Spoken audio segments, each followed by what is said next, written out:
I've said it before and I'll say it again. Badass women in history frequently did not set out to change the world. They simply followed a passion, a hobby, an interest, or a belief. They leaned in so hard that the universe had no choice but to respond. This is how you find your own path to badassery. Here's what I mean. Mary Shelley wrote Frankenstein at 18 years old after her friend Lord Byron challenged her to a ghostwriting competition.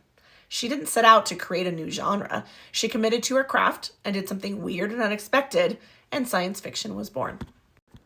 Nellie Bly wanted to be a real journalist, taking chances when everyone told her no. She moved to New York and demanded jobs despite very little work for women in journalism at the time. This landed her on Blackwell Island in a women's institution under the cover of insanity. Not only would this stunt make her a pioneer in investigative journalism, but her writing would change the state of mental health care throughout the entire country. And this woman was deeply interested in nature. Fungi, to be precise. She collected specimens from the forest and evaluated them under a microscope, creating detailed illustrations of her finds. The scientific community didn't welcome a woman, so she used her drawings to write children's books.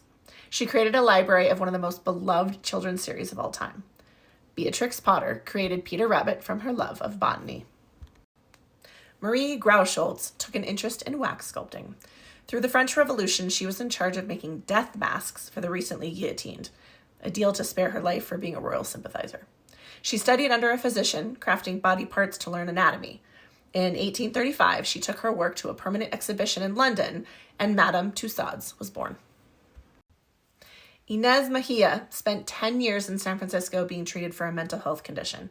While there, she grew fascinated with the Northern California ecology. In her 40s, she enrolled at the University of California, Berkeley to study botany. She traveled extensively to follow her passion, becoming one of the most prolific plant collectors in the world and discovering 500 new species across Latin America. And she didn't start until her 50s. And Rachel Carson loved tide pools. She also loved writing. She became a published writer at age 10 for children's magazines. After attending college for marine biology, she began writing books about the environment, combining both her loves. What resulted was a powerful warning of the damage of pesticides. She influenced global environmental and conservation initiatives. All these women followed a passion.